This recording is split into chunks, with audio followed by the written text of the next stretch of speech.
that's what LifeWise does, is they share the gospel with kids. And guess what? If it wasn't for Christians in politics, LifeWise would not be able to share the gospel with as many kids.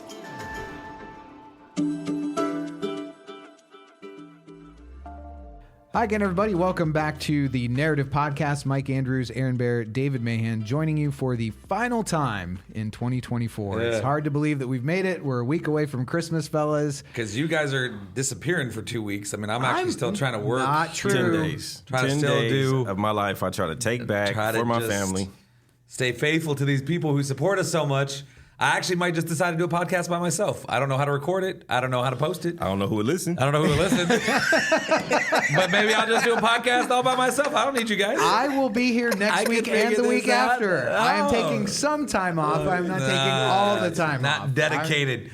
This is humbug on this Christmas break. I've got 1 foot in each lane. I already did the humbug thing. That's right, you did. He did. Christmas Carol. I've got a picture of it, actually. You have a blurry picture of Mike as Fred. Fred in the Christmas Carol up in Mount Vernon. It's a thing that happened. Yes. It's a hot mess. We are in good cheer today because great day, great night yesterday with House Bill 8, the Parents' We're in Bill good of cheer. Rights. David's got bags under his eyes. That's.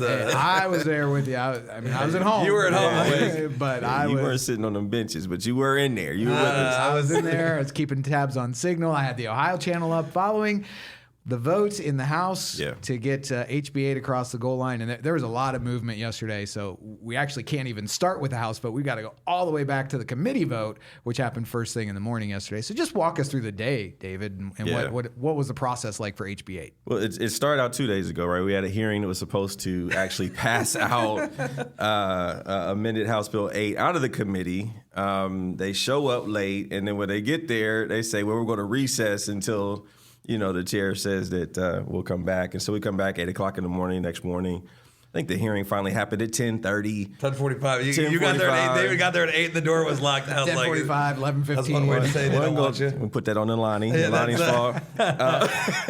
No, but honestly, we clown Brenner. He did a great job, always does a great job running these bills, runs a tight ship, listens to everybody. Chairman of the committee, Andy Brenner. Up around Delaware area. And it passed out. It was amended. Just a couple little amendments in there. And that's, with lame duck, that's really the biggest thing why you have to be there. Because you're hearing so many people come in with their last minute amendments. Some we like, some we don't like. Generally, we kind of want to stay away from amending things last minute. But again, you have to apply the pressure. So, you're running to his office. He's in caucus. We hear about 2 amendments. We're running to his office downstairs before committee just to make sure, everything is tight. Because they're under, I think that's such a big thing, David, is that, and this was one of the big reasons why we want to move across the street when we moved into this building, is the lobbying community is down there in full force. The media is down there in full force. Yeah. And they're getting bombarded nonstop with, you can't do this, you can't do this. Oh, you got to do this, you got to do this. And it's all happening in real time. Right. And again, by all means, honestly, a lot of the online activity, emails, phone calls, the even social media posts, those are helpful, but that's not where the decisions are made, right? Yeah, this is how bad it is. When you have bill sponsors texting you throughout the day, what are you hearing? Yeah. You're better connected than they are. Man, I was just about to hit send to ask you what you. Yeah, it's both. It's not. I'll say it's not even about being better connected. It's just that there's so many people involved in the process, right? You got 132 members alone, right? On top of all of this staff, on top of the governor's staff, on top of the media, and so that it really is. You can't be everywhere at once, and there's multiple people having multiple conversations. And you take a situation, and I'll let David walk you through the full day, but you take a situation like we were in yesterday where we needed 3 votes in about 18 hours, right, to get the bill up to the governor. And if it wasn't done, if everything didn't go exactly in order in the right way, it doesn't happen. And so there's just, it's, again, this is why everyone's texting each other. What do you hear and what do you got? What do you got? Because, you get it out of this space, but if you're not already thinking 3 moves down the line, it is over. Then you've got your national partners that you involve sometimes. Oh, man. And that can be a hot mess. Right. Yeah. Well, we're not going to go there because Aaron's in a good mood. But it eventually, you got the back and forth between Senator Ingram, Oh, yeah. She introduces a whole bunch of the minority leader, the minority, the ranking member, minority ranking member on the committee. There's all the amendments that the Republicans had agreed to, which the committee was 5-2, right? The education, is that what it is? Yeah. 4-2. 5-2 Republican. 4-2 Republican and Democrat. And so they have all the amendments that they've agreed to and accepted. Well, then ranking member Ingram, the Democrat on the committee, brings like 13, 13 just nonsense amendments to try to kill the bill and make a stand and make a point. And so that just drags everything out longer in committee. I mean, yeah. You want to let me finish? Sorry. All right. So anyway, so they go back and forth, and we get a good bill. We get a good bill passed out of committee, but then you've got 1:30 or so is the general session on the floor of the Senate. I don't know why they always put our stuff last. Always. So this big crescendo builds. People are all worn out, and then the big. It's probably because we're the most controversial stuff out there, right? And so everybody has to go back and forth on the floor of the Senate. With their floor speeches, right? And so you're going to have, everybody, it's kumbaya in the beginning of session, right? The Democrats are agreeing with the Republicans. Everybody's applauding with each other. Great job. You're a good We're person. Getting bipartisan votes, and then here comes CCV stuff, and it's, everybody's at each other's throats, and, you're trying to kill kids. And it can be very contentious, but it's... and you see it weigh on the members. So eventually we get it passed out of the Senate floor, which means now it has to go back to the House for a concurrence vote, right? And probably worth reminding our listeners that the House had already approved the Parents' Bill of Rights with Senate to the Senate. Right. They amended it, and that's why it had to go back to the House. Well, a couple of amendments to the House Bill 8, but the main thing was the LifeWise or the religious release time instruction. So it had to go back to the House for a concurrence vote. So you don't have to go through the whole committee process, but the whole floor has to vote on this bill. And that can be sketchy. Oh, yeah. That can be very sketchy, even for those that tend to vote with us, because they're hearing things from the constituent that may or may not be true. Right. I heard there was an amendment, and those are always scary.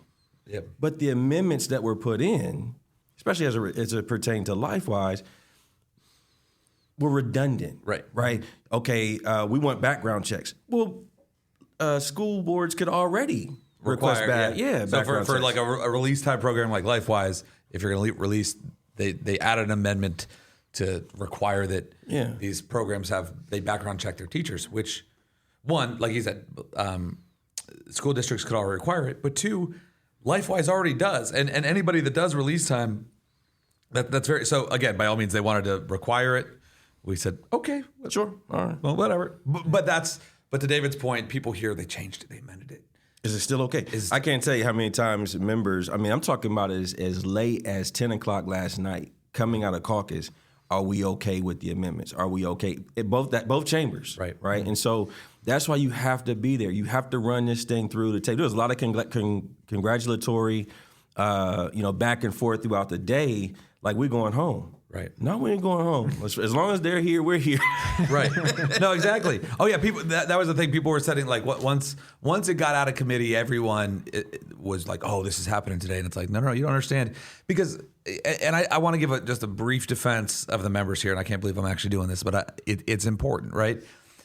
Like they're coming up to vote, right, and they're going to the floor with everything from, price transparency bills. Mm-hmm. To the Parents' Bill of Rights and LifeWise bills, to this all types of like things from the insurance committee, and this is the last day that they can vote, and things are flying at them because if it doesn't get done today, the bill is dead. So things are coming at them a million miles an hour from all directions, and they hear last minute, because I think this amendment came from like the School Boards Association or someone, right? Someone that's not necessarily friendly to the general concept. It's all the scare tactics from the opposition. Yeah. And so they're like, did the bill get neutered? And also too, even when this is just one of those things in government. Even when it's one party control, and when most people are friends, there is just an inherent distrust between one chamber and the other. Yeah. Right. There's always like a skepticism, like, what'd you do to my bill? Why'd you touch my bill? There were Senate members that were still popping in at like 11 o'clock to see what was going on over here in the House. Right. they're just like, what are you doing? And so, like, this is why we've got to be down there to help. Yeah, no, we're good. Everyone's fine. But yeah, man, you're really nice to the members right there. I know, right? Mike, I think I just saw his heart grow two times he the is wearing size. the Grinchy green sweater and everything. Is this green? I thought it was brown. One thing you may not know about Aaron Baer is that he's colorblind. Is this actually green? You're telling? Let's take a vote. Green? Are you serious? I thought it was brown. Well, that's that is green. green. Is green? That is. I like green. That's good. You responded a whole lot better to the kids when you opened it. That's good, right? That's good. All right, I got a green sweater. What are we talking about, guys? I'm Christmassy today. That's good. I should have been. Sorry. No, we're off the rails. That completely caught me off guard. But you know why we're clowning? One of the things I love about Lame Duck, I don't know if anybody's familiar with the Muppets, and you had those two dudes that are always sitting in the balcony clowning everybody down. That's what it's like at Lame Duck. But, at probably 11:45, right? Because we were taking bets to see when actually they were going to get to House Bill 8. It was literally the last concurrence vote. We are anti-gambling at CCV. Why are you saying this? I'd never go over $20, right? and nobody pays me anyway, so literally. And he's got a system. I got a system. Don't worry. Sorry, go ahead. Nobody puts the money on the table, therefore it doesn't count as a bet. But we're going back and forth, and the members are clowning, and they're sending like funny texts up, and we're sending stuff down. Rep Dean is like, "How's your wife?" From the floor, and it's a lot of energy in there. Yeah. Mm-hmm. But I was sitting there thinking, and I thought, Lord, thank you. Yeah. Right, because the members see us there with them. Right, there's probably I counted 2 lobbyist groups in the room. Yeah. Crazy legislation being proposed, stuff being shot down, stuff being passed. And there's only 2 lobbyist groups I saw in the room, and we had 3 of us in there because we want to tell the members we're going to run this thing all the way across the finish line. Yeah. We're not done until you're done. Yeah. And I think they see that because just like what happened in House Bill 68, we got a shout out from one of the Democrats. Oh, did we get one last night? Yes. Really? I didn't. Oh. Russo didn't mention our name, but she said, on all these bills, there's only one major, lobbyist group that's running all these things. Aww. And then you saw the members on the Republican side look up at us. We're like, yeah. Right? Well, we were waiting for the name to be called, but she didn't do all that. But I wish we could play like the DeMora speech from the floor, Senator Bill DeMora. The things they say, and he didn't give us a. He didn't give us a direct shout out this time, but the things they say on the floor about these bills are just crazy. And if you heard them, you'd be like, you would not believe the places these Democrats go. It's crazy. Well, I found it interesting in floor speeches and the Senate and the House yesterday. As I was following along yesterday, they were definitely reading from the same script. A lot of this stuff about teamwork, about breaking up the team of the parent, the child, and the teacher. And I'm sitting at home thinking, that's not who let them on that team? Yeah, who's forcing teachers to pick religious sides? What? Oh, yeah. There was some stuff that just left me scratching my head that these are the arguments they're trying to forward as a reason to not vote for the bill. But it's actually the reason that the bill is there in the first place. And that's by all means, the LifeWise bill at the very end got all the attention. I was actually talking, we had a board call this morning, and the LifeWise bill got a lot of the attention at the very end. But when you actually look at the Parents' Bill of Rights, that's the one that's the like in terms of scope is going to have the biggest impact on kids, because of the arguments that the Democrat members brought up against the bill, right? Like these are not your kids in their eyes, right? They are the state's children, especially once they walk into that school. They believe that is their view when they walk into that school. Like, and even, Senator Ingram on the floor was talking about how once that kid comes into school, like it is up to that teacher needs to be able to do what they want essentially. Right. And so they're so offended by the requirement in the bill that if a kid says they're a different gender, then you have to tell the parent. Yeah. Right. They think that's And by all means, like, again, this was that aspect of the bill came from a story out of Hilliard where a teacher had reached out to us because a child in his class had said that he was a girl. He sent an email to the other teachers and said, "Hey, just FYI, this was probably 4 or 5 years ago, maybe 6 actually." He sent an email to the other teachers and said, "Hey, this kid just said this to me. I'm gonna reach out to parents just so they know, but just want to let you know this came up." Right? Very reasonable, responsible thing for a teacher to do.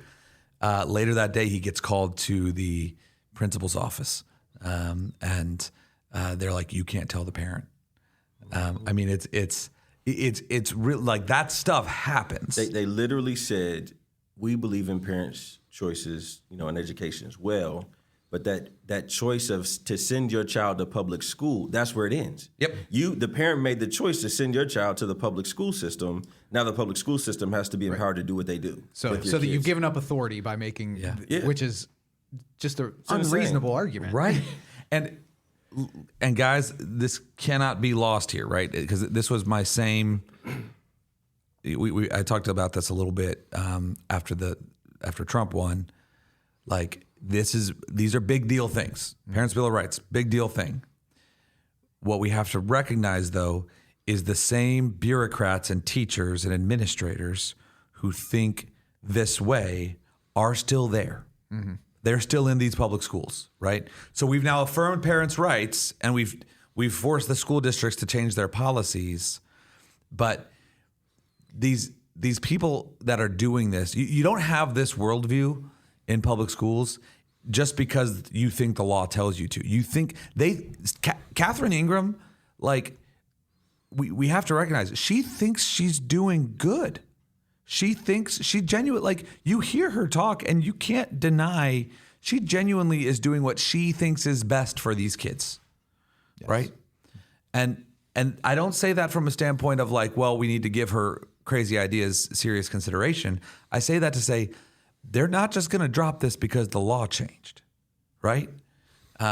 And I'm not going to go. You guys all know, get your kids out of the public schools. Like that's not the point of what I'm trying to say here. My point is like this is religious for them, and so this is a big win, but this is far from the end of the battle. Yeah, I do think that many of them have a very flawed worldview. Right. But I think with a lot of the Democrats, the opposition to these bills, it's more of an integrity issue. I know for a fact they do not believe some of the stuff we've been talking about on this podcast. I know for a fact many of them agree with the principles in House Bill 8 on both sides, religious freedom as well as parental rights. But they also know that they will be primaried and kicked out and defunded if they don't vote with the caucus. To me, that's an integrity issue. And that's why you see so many of the members able to have a good time and go out and have fun sometimes. And then it seems like they're complete and total enemies on the floor with their floor speeches. But if you notice, not everybody speaks up. Mm-hmm. Yep. Yeah. If you notice, if you look at the actual board vote. Say a name. Nah, sorry, he's not going to say it. Don't say a name. If you actually see the board vote, the tally, there's a lot of them didn't vote. Mm-hmm. And I know that they were sitting in there that didn't vote on the Democrat side. But my beef, though, are the Republicans. What you didn't hear is that during the caucus, we had a few Republicans that stood against amended House Bill 8.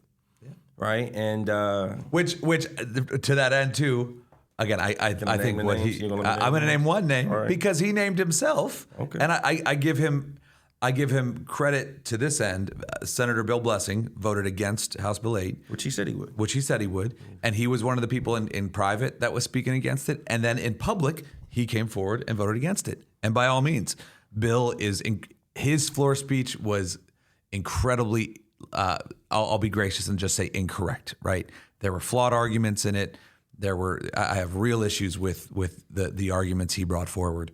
I give him credit for saying I'm worried about this. I oppose it. I'm going to vote no, and that's very different than a lot of the things we'll see a lot of times where folks will behind the scenes cause all this rabble and then come out and thump their chest that I'm for it once they realize that's where the pressure wave is going. again, I'd rather have them vote for it. They ultimately they got to the right place, and that's good. But yeah, I mean, people like Bill Blessing, very thoughtful guy. But I can respect that. Just wrong. I can respect it because, and this is just me speaking about him. He didn't necessarily say this, but I feel like you look at his district, very progressive school district. I'm sure he's getting a lot of push from, some of the people, his constituents, to say, hey, we don't even know who LifeWise is. Hey, this isn't even an issue in our town. Let's just wave this off. Yeah. And that's what he did. You notice he voted yes in committee. Yep. Right? Because he didn't want to kill the entire thing. He just wanted to say on the floor where he knew the votes were there, okay, on the floor, I will vote no. Yeah. Because that's where I stand on the bill. Yeah. Not going to stop it, the whole thing. And that's how it goes sometimes. Yeah. Well, I would call it a long and winding road for HB8, but it was kind of a short week to get all of that to happen. It was a long road and then a lot of wines at the very end. That's we literally just talked about 3 days worth of work here, ladies and gentlemen. So, but we are. Can I say this? Are we done with session? Is it officially in the bag? It is literally dead. They signed he died. They're done. Well, not mostly dead, all dead. Yeah. Dynamite Princess Bride. There you go. It's getting really dark. Yeah. So with that, we've covered a little bit of how lame duck works and the path for HB8 specifically, but it's a good time now to look back at the entire 2-year session. And Aaron, one thing that you do really well is just sort of the broad civic lesson of what the Ohio legislature is like. So can you just quickly explain what a session is and the 2-year cycle, and then we'll get into some superlatives for the past 2 years. No, I give me credit. There's Aaron. some things I do good, right? Telling colors, not one of them, right? He is brown with envy. Exactly. Wait a minute. If my sweater is green, what color is David? Wow. Y'all call Al Sharpton, family. Y'all get Al on the phone. Told y'all this man was racist. How can I be? I literally can't see what color anybody is. He literally is colorblind. Yeah, anyway. I apologize to our listeners. I have lost control of this episode. I had one job to do, and I have failed you all.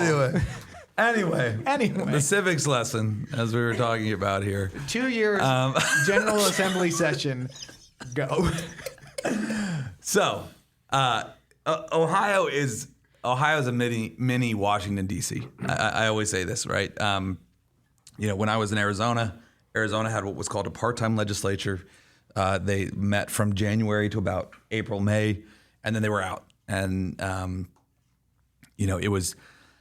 I'll say I really liked that. That was a great way of going about it because you weren't having to sort of be on guard all the time. But here in Ohio, we come in session like literally they adjourned. They ended the session. So basically every bill, at least 1,000 bills, probably 1,200 bills that were introduced. If they did not pass and get transmitted to the governor last night, they're dead. They have to completely start over in the process, right? Next year they have to get reintroduced, everything, redrafted, all that, copy and paste in those in some cases, but you get the idea. And many will, right? And honestly, sometimes that's for those who watch the House Bill 68, the Safe Act Save Women's Sports Bill, that was that bill's story, right? Multiple times get introduced, dies, comes back, right?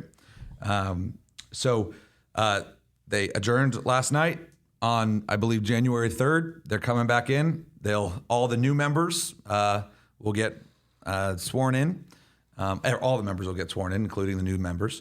And we start, literally the process starts all over again. So bills got to get reintroduced. They've got to go, everything has to go through that whole process.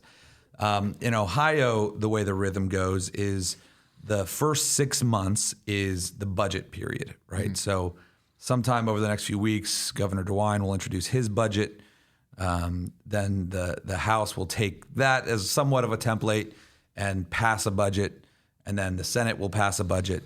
We'll take that bill, amend it, pass their version. It'll go to what's called conference committee. So a delegation from the House and Senate will get in a room together, and the one thing they have to do constitutionally is pass a 2-year state budget by June 30th, right? And that's, quite frankly, probably 70 to 75% of the work that's done is done in that in terms of real substantive policy, because the budget is not just expenditures. There's also public policy that's in there. So that's a huge thing. Then from the next 18 months are just regular session, right? So members can introduce bills, you have committee hearings, you have floor, all that kind of stuff. People going to the floors to vote. About midway through the second year 2 is when you have the capital budget. Again, think capital expenditure, so buildings, roads, bridges, that kind of thing.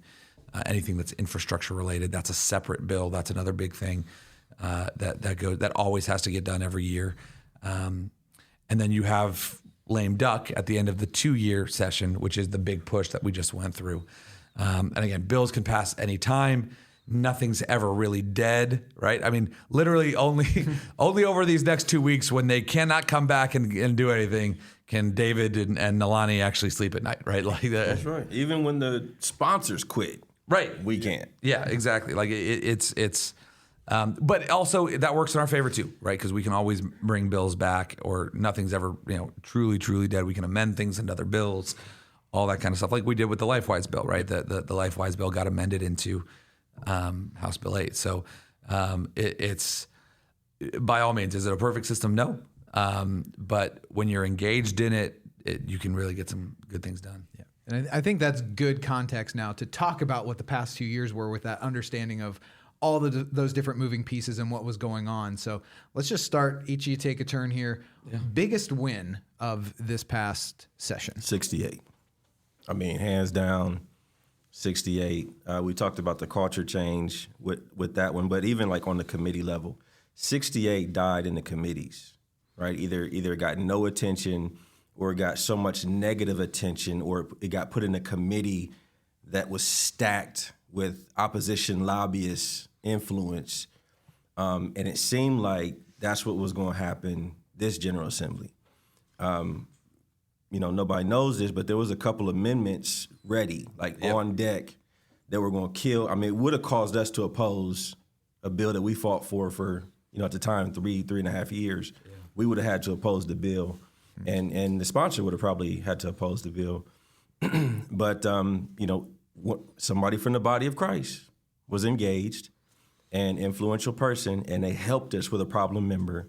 And that helped us get that thing out of committee. And that problem member was amazing. And still to this day, amazing. But there's just so many little moving parts, and it's on the committee level where it happens. And that's not always publicized, or at least not our side, never publicized, unless it's coming through our great comms department here at CCV. I'll receive that. Thank you. Of course you will. You're not going to reject that. Talking about Samantha. Good job, Samantha. Yeah, that's good. Get out of here. Yeah. So, Aaron, what do you think the biggest win was? Well, you can't argue with 68. I'll just say, whether we call it backpack or fanny pack, but making every kid eligible for a voucher. Again, that was a multi-year push. Already you're seeing the transformational impact that's having on the state, and generationally, right? Of just kids being freed from these schools, the new schools that are going to be able to start because of this, that we're starting in part. It really is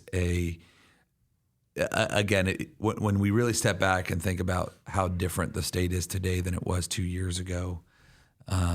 It truly is amazing. Now, I'm sure we'll talk. There are some not so great things that happened, but the idea to think that, we showed this at the Essential Summit. Here was Nationwide Children's Hospital's website, or no, this was Cincinnati Children's Hospital's gender clinic website before this, 2 years ago. Here it is today, where they say, here they're selling hormone therapy. And here they literally say on the website, we cannot do these procedures because of Ohio law. That's kids saved right there, Yeah, the points where I look back and say, wow, is when everybody at the Statehouse had to acknowledge the groundswell of believers on a particular topic. Yeah. And that was 68, and that was backpack. Nobody was talking about this kind of stuff, family. until the believers, churches all across the state came together. We started having backpack parties. Yep. Nobody slept for about 6 months. Oh, yeah. 7 months. Ruthie was out there doing her thing. Everybody was, yeah. Working hard. And people begin to call and knock on doors and invite people, members to their events to talk about backpack. Yeah. It was something else. And again, like backpack was not a thing, right? Like that was branding that we pushed out and said, hey, this is what needs to get done, and people grabbed onto that, and just changed things. So So a couple really big wins there, but we got to be honest, it wasn't all wins. We did have some disappointments in there. Is there specific things that stick out as not necessarily a loss, but just something that you'd hoped that didn't come to fruition? Yeah, it was a loss. Last year's issue 1, right? That was tough. The abortion amendment, that was a tough loss. To me, that was a David and Goliath type thing. And we really, but the blessing that came out of that loss was, the exit polling that was done by CCV, just the prayer that went into seeking the Lord as to, Lord, what is your heart on this? And to this day, pastors are still stirred over the life issue. To this day, we're getting calls from out-of-state folks who also have these battles that say, what can we learn? And then with all of the exit data, we can talk about, here's the heart of God on this. Here's how you have to stir your base. Don't assume your base is your base. Get out there and preach this stuff so that folks will vote the way they need to vote. Yeah. I think there's a few things that that are not great for the state. I mean, beyond that, first and foremost, the other issue won 60%. And not the third issue one that we're excited went down, the redistricting amendment, but the fact that 60% went down is again a long-term thing. That's going to be a real challenge for us, right? We had this issue one this year because 60% lost, right? And you have other like terrible amendments being proposed right now, eliminating qualified immunity, the increase on the minimum wage. I mean, a bunch of just crazy leftist ideas coming forward. But honestly, there were a few other things too. Obviously, the legalization of marijuana is going to have some real devastating impacts. The legalization of sports betting. Again, it's interesting. I'm starting to see some non-Christian voices starting to speak out against that, and that's encouraging. But these are things that are really going to be harmful to kids and to families and just the state generally going forward. So with disappointments in mind as well, then what would you say is the most important lesson from these past 2 years, either for CCV or just for Christians in general? Yeah, I think broadly, just especially in terms of what I learned this year, what I think is important for Christians in this area, flashback 2 years ago, CCV had a significant, we were involved in a pretty significant win in that we backed Director Mahan for Speaker of the House. And this time 2 years ago, we were expecting him to be Speaker. We were also starting to get some rumors of a alleged coup that could be happening, right? And we've talked about this here before on the podcast of what was called the Blue 22, the Coup 22, where 22 Republicans broke with the caucus and teamed up with the Democrats to vote for Jason Stephens for Speaker. But I remember that day on the floor when it happened, obviously a lot of people were shocked, a lot of people were angry, a lot of people were really worried. And I remember talking to members and saying, hey, listen, stay steady. At the end of the day, we knew the reason Derek had won the caucus vote was we had really pressed, hey, backpack bill, SAFE Act, Save Women's Sports, whoever's going to be Speaker needs to be committed to getting these 3 bills done. And actually all 3 Speaker candidates at the time had committed to pass them. And so we knew even with Jason Stephens as Speaker, there was still an ability to get these done. And so, I think this is where policy trumps personality, right? A lot of times we get really wrapped up in who's the person and do we like them and what have they done in the past and are they bad people, blah, blah, blah, all that kind of stuff. And it's like, no, why are we involved in this process, right? We're involved because we want good public policy for righteousness to reign. Mm-hmm. And you saw, there was the biggest curveball that, our plans our great plan was for the guy we backed to be speaker, and really combined with a friend in Matt Huffman to the conservative cause, and Matt Huffman in the Senate. We were like, oh, this will be great, and that all went sideways. But we look back, and not only did those three things get done, but even more. And so I think that's like the perseverance and the recognition of, hey, stay focused on the main thing.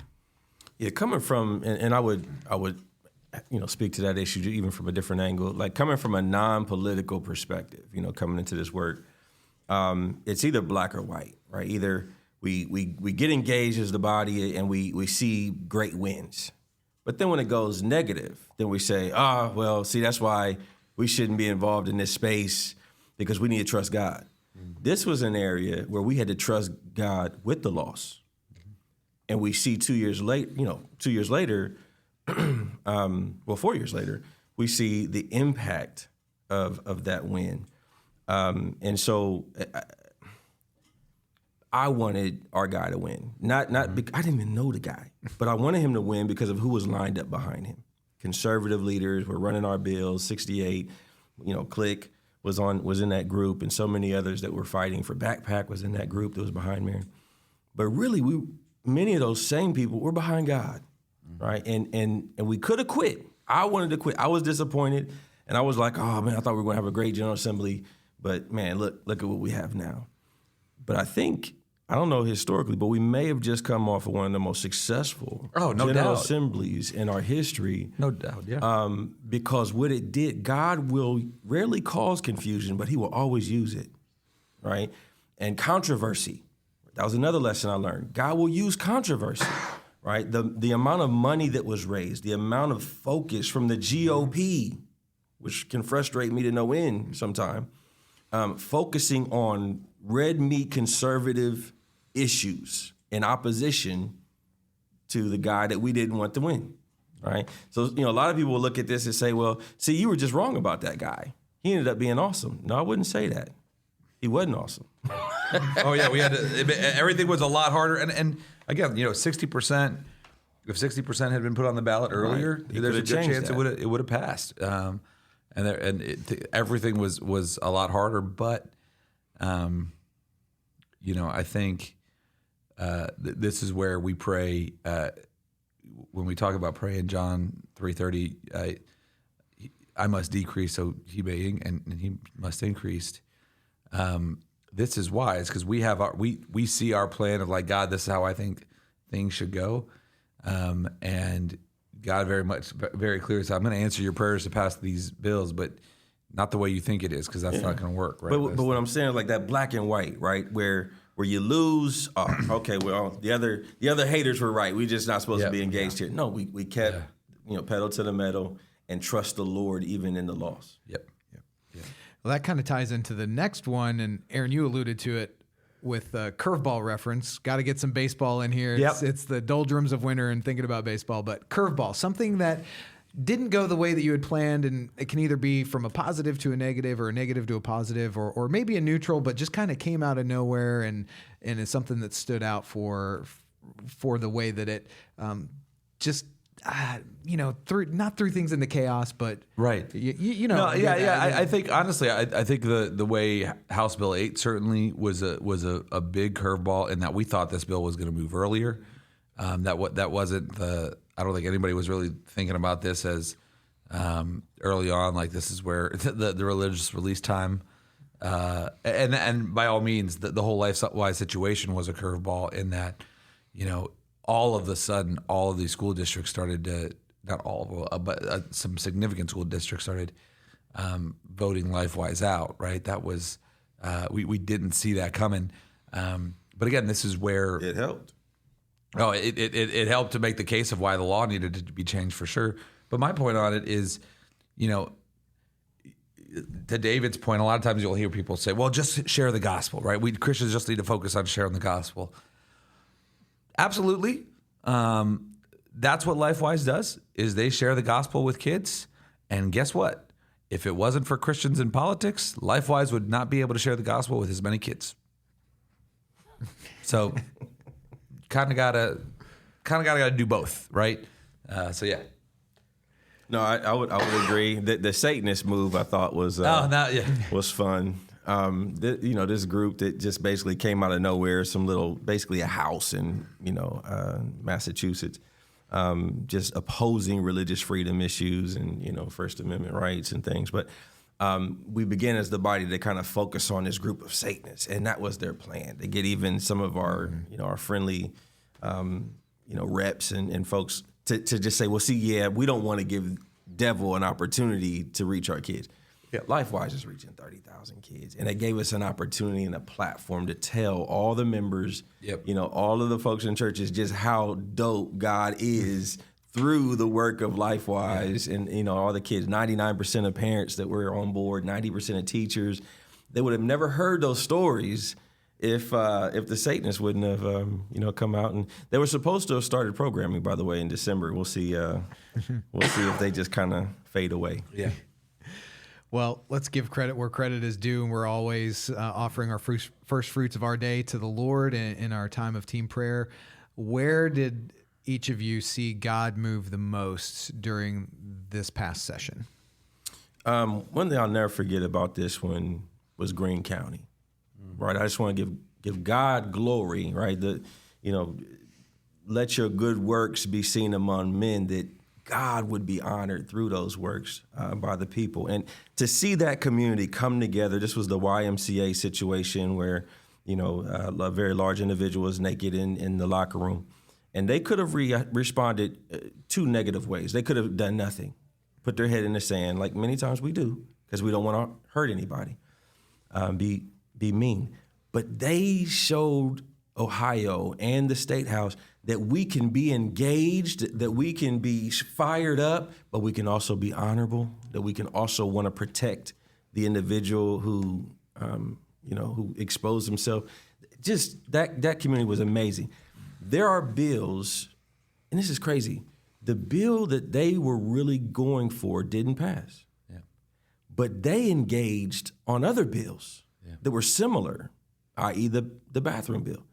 Bathroom bill was to protect girls in schools. Yep. Their situation was in a YMCA, not covered under the bathroom bill, right? But they said, we're going to keep fighting, right? And they were the ones who were here. That community was here the day before the election when even some of the members were like, this bill is dead. Yeah. And they said, not so, right? And the next day, 11 o'clock at night or so, that bill passed, and the governor just signed it. It's things like that unless you were here seeing the background, you'd never know. But as much as I honor that community, that God gets the glory. Amen. For what he did. Yeah, that's a good word. Yeah. Yeah, I'll say, and again, there's too many to count of just little interactions, little divine appointments of walking down the street and running into somebody. And but I was thinking about, years ago, I think it was even before David was on the team, having interested party meetings with the children's hospitals on. Actually, I think you were here for some of these with their lobbyists. And the lies they would tell, and we almost came to yelling at each other across the table in one meeting because it was just so ridiculous, the things they were saying, and they were mad at us for the things we were saying, but we have this moment in the video, and you actually the little mini doc we shot on House Bill 68. You actually can see, almost like literally see the moment on certain members' faces where they were like, these children's hospitals are lying to us, right? Like that. I can't believe these are the children's hospitals. These are the good guys. And, having their the head person over at Nationwide Children's Hospital talking about how they don't refer to people for kids for surgeries, but will they provide a list of resources, right? Mm-hmm. And like that exposure of darkness that we had seen, mm-hmm. right? Like this is the stuff that we're telling members, this is what's happening. And we've seen it because parents have told us about it, right? And the parents come and testify and they still don't believe them. But then in front of them for the children's hospitals to get so exposed in committee was seriously just a God thing of shining light. I hesitate to ask this next one because I don't want David to say himself, but unsung hero. Who David gets sung enough. Let me just say, David gets sung enough. He's nominated for this Cleveland.com Best Lobbyist. Somebody else just gave him an award. Some church, some church out there. And then literally one listener texted us the other day, representative of the multiplied thousands, and she said she was a Mahaniac. So it David, caught on. It did. I dropped that. No, you didn't say that. Yes. That's your fault. It is my fault.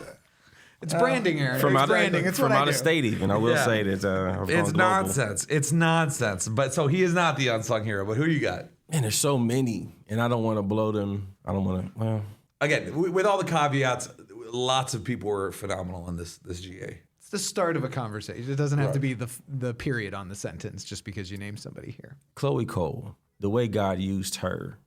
I mean, you could write a book about it. Just I saw her story prick hearts in the committee room, and this was the first place. Chloe was the one who transitioned at a very young age, double mastectomy at 15.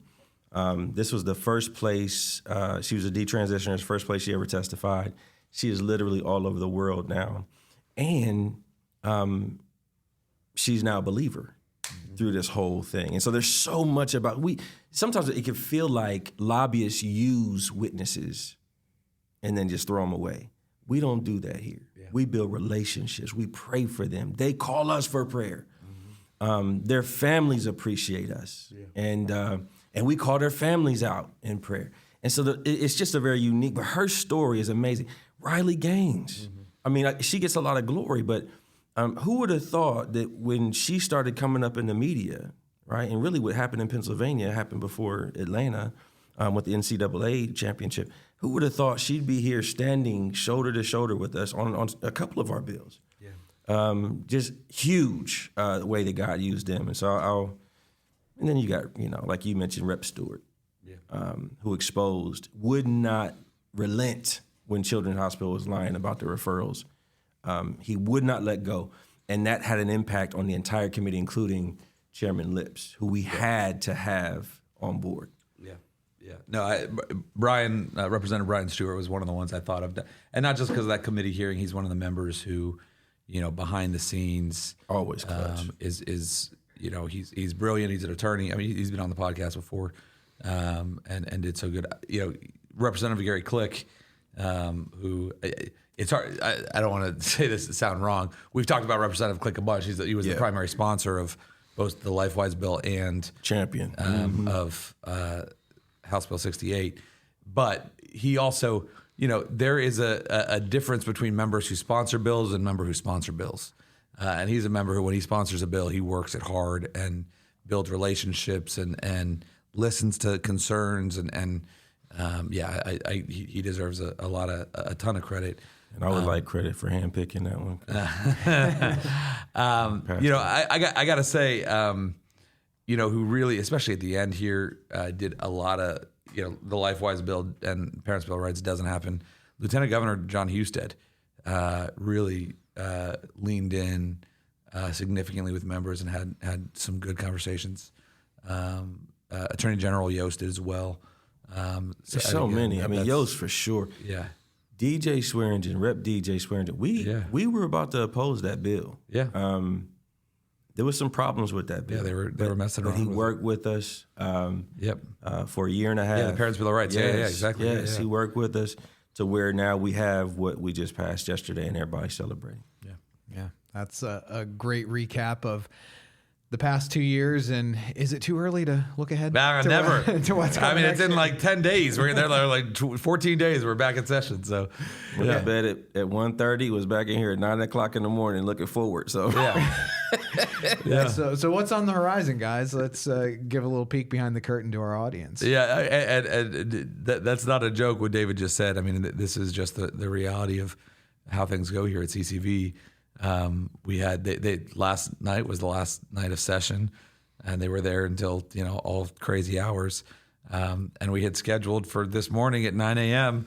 Our strategy session for what legislation we wanted to see move next year. And so literally like 12 hours later, we're just looking ahead. As soon as they end, we start thinking about what, and we've been working on this for months, but we're already gearing up for what needs to come, because evil is on the move. We cannot let ourselves begin to think that a good election or a good General Assembly somehow means evil's not going to keep marching.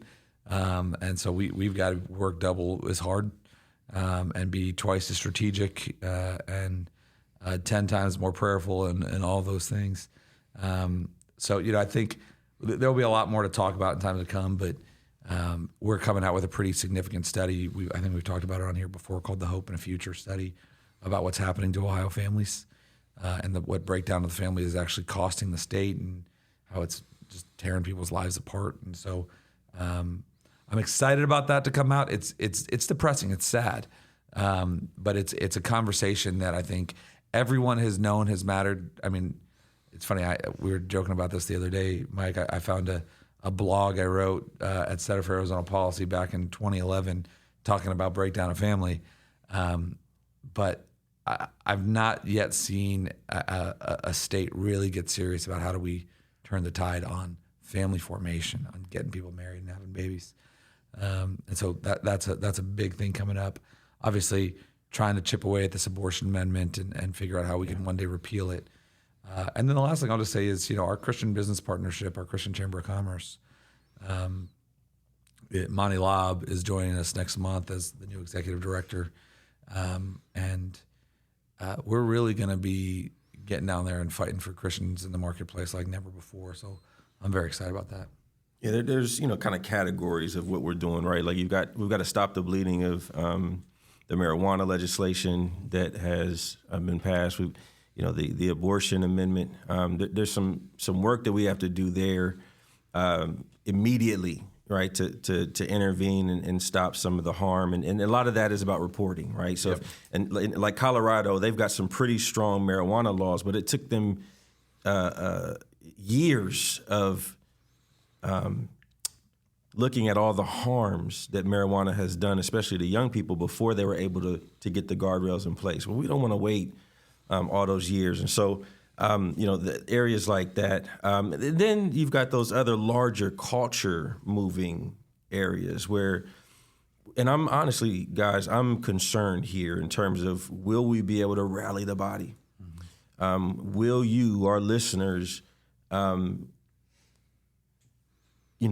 step up to the plate without it being a really controversial deal, right? When you talk about cutting things off of little kids, that gets a lot of attention. It's national, but we're talking about strengthening marriages and family formation. Many problems that we clearly have even in our own churches that we don't like to talk about. So, if we're going to be successful in this new phase of policy, we're going to have to see the mobilization of the body of Christ like we've never seen before. Yeah. Well, looking forward to having those conversations with you guys next year.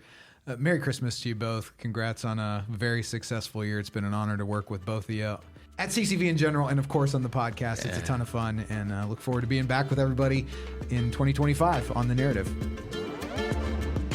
Thank you for tuning in to this episode of The Narrative, presented by CCV and produced by Wessler Media. If you found today's episode insightful, leave us a review or rating and subscribe anywhere you get your podcasts. We're your hosts, Mike Andrews, Aaron Baer, and David Mahan, and we'll see you next time on The Narrative.